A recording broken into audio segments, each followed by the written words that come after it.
ఈ రోజే డౌన్లోడ్ చేయండి. మీ ఫేవరెట్ షోస్ చూడండి. పూజకి భర్త కూడా కూర్చోవాలి. పిలవండి. ఎక్కడున్నారు? పంతులు, ఈ మాటలన్నీ పక్కన పెట్టి ముందు పూజ సంగతి చూడు.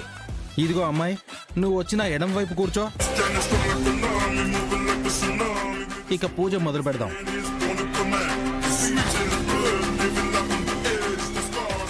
విడిపోవాలనుకునే భార్యని పక్కన పెట్టుకుని పూజ జరిపిస్తున్నావు. నువ్వు సూపర్ మనవడా.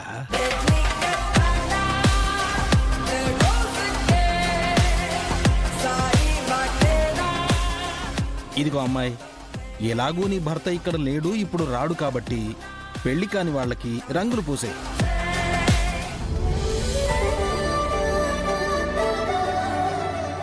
ఏంటమ్మాయి, నీ భర్త గుర్తుకొచ్చాడా?